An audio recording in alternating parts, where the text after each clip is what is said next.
एक बार फिर से स्वागत है आपका भरोसा न्यूज़ में। 2024 के रन से पहले तस्वीर करीब करीब साफ हो चुकी है। कौन किस खेमे में होगा आज ये भी साफ हो जाएगा। आज से संसद में मोदी सरकार के खिलाफ पेश अविश्वास प्रस्ताव पर बहस शुरू हो चुकी है। 3 दिन में 18 घंटे की बहस होगी, जिसमें आपको 2024 का ट्रेलर दिखेगा। राहुल गांधी की सदस्यता बहाल होने के बाद विपक्षी खेमा जोश में है। प्रधानमंत्री मोदी 10 अगस्त को चर्चा का जवाब दे सकते हैं। प्रधानमंत्री नरेंद्र मोदी दूसरी बार अपने कार्यकाल में अविश्वास प्रस्ताव का सामना करने जा रहे हैं। ना तो उनकी सरकार को खतरा है और ना ही विपक्ष नंबर गेम के लिहाज से इस हैसियत में है कि सरकारी खेमे को किसी परेशानी में डाल पाएं।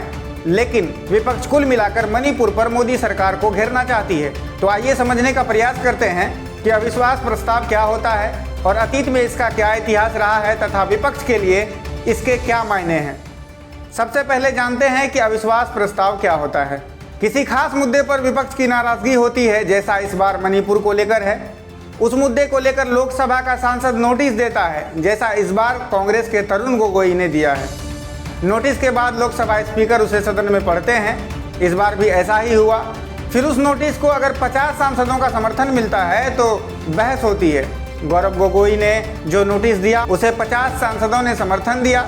अब उस पर बहस होगी और बहस के बाद वोटिंग भी होगी। बहस में विपक्ष की ओर से आरोप लगाए जाएंगे और सरकार की ओर से उन आरोपों का जवाब दिया जाएगा। बहस के बाद वोटिंग होगी।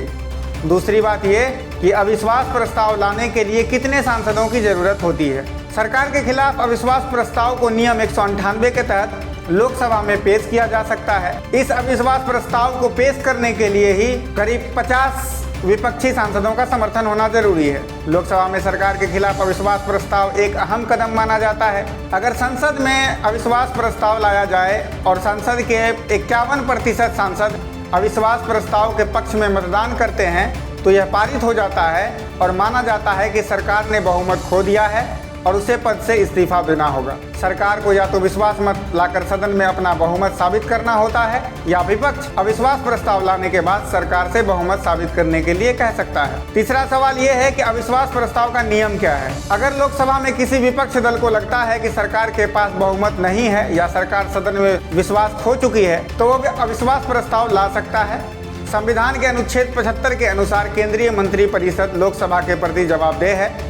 अगर सदन में बहुमत नहीं है तो पीएम समेत पूरे मंत्रिपरिषद को इस्तीफा देना होता है। कोई सदस्य लोकसभा की प्रक्रिया तथा कार्य संचालन की नियमावली के नियम 198(1) से 198(5) के तहत लोकसभा अध्यक्ष को सरकार के खिलाफ अविश्वास प्रस्ताव का नोटिस दे सकता है। इसके लिए उसे सुबह 10 बजे से पहले प्रस्ताव की लिखित सूचना देनी होती है।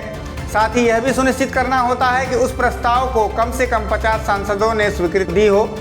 इसके बाद अगर लोकसभा स्पीकर अविश्वास प्रस्ताव को मंजूरी दे देते हैं तो प्रस्ताव पेश करने के 10 दिनों के भीतर इस पर चर्चा जरूरी हो जाती है। चौथी बात यह कि जब विपक्ष के पास संख्या बल साथ नहीं है तो बावजूद इसके वो अविश्वास प्रस्ताव क्यों ला रही है, तो इसको समझिए। विपक्ष इस बात से अच्छी तरह वाकिफ है कि संख्या बल उसके साथ नहीं है, लेकिन इसके बावजूद भी वो सरकार के खिलाफ अविश्वास प्रस्ताव ला रहा है। दरअसल विपक्ष मणिपुर हिंसा को लेकर प्रधानमंत्री नरेंद्र मोदी की जवाबदेही तय करने और इस हिंसा पर बहस करने की मांग कर रहा है। वो चाहता है कि प्रधानमंत्री नरेंद्र मोदी संसद में इस पर जवाब दें।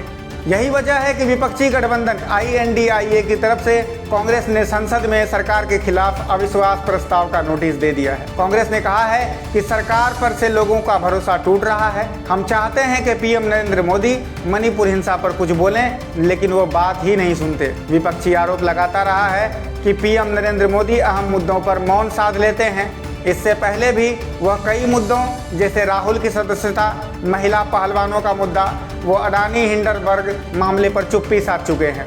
विपक्ष की कई मांगों के बाद भी वह मौन रहे हैं। ऐसे में वह अविश्वास प्रस्ताव लाकर पीएम मोदी को बोलने पर मजबूर करेंगे और यह प्रचारित करने की कोशिश करेंगे कि गंभीर मुद्दों पर जवाब देने से बच रहे पीएम मोदी को विपक्षी एकता में बोलने पर मजबूर कर दिया।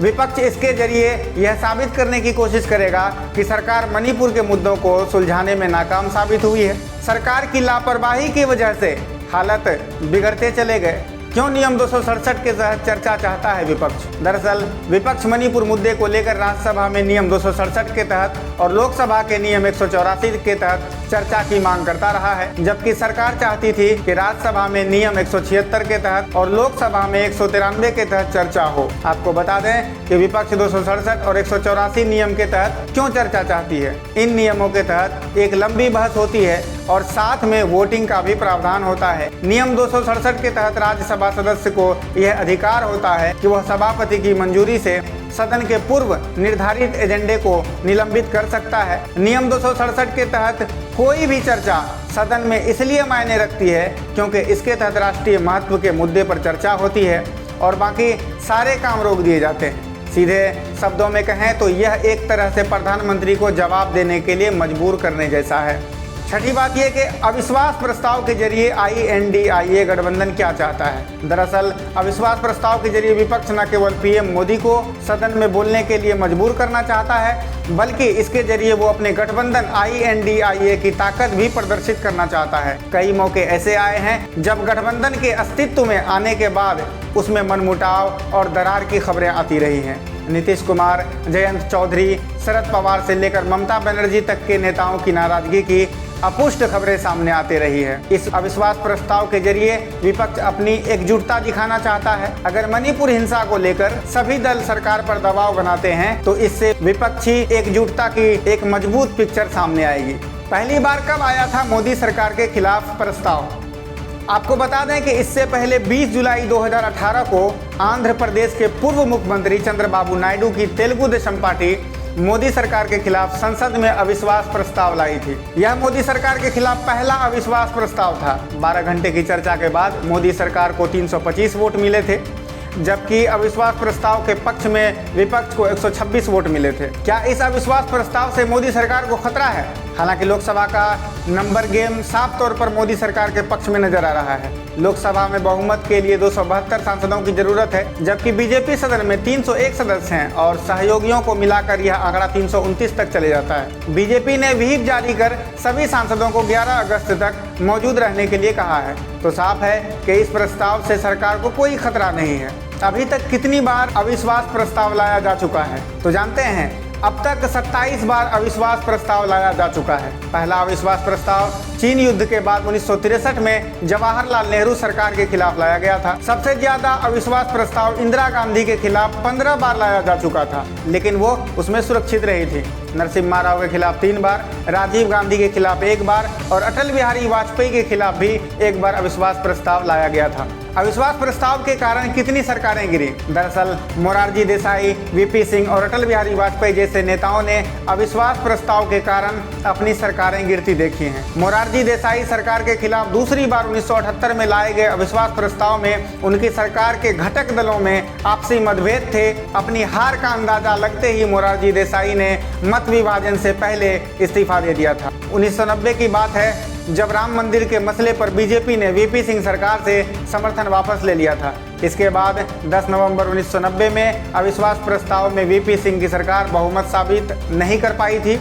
1999 में अटल बिहारी वाजपेयी सरकार को जयललिता की पार्टी के समर्थन वापस लेने से अविश्वास प्रस्ताव का सामना करना पड़ा था। तब वाजपेयी सरकार 1 वोट के अंतर से हार गई थी। उन्होंने मत विभाजन से पहले ही इस्तीफा दे दिया था। 5 साल बाद देश में काफी कुछ बदल चुका है। आज फिर अविश्वास प्रस्ताव पर बहस का वक्त है, लेकिन इस बार बातें खरी होंगी, अंदाज तल्ख होगा, ये तय है। अब तक की खबरों में बस इतना ही।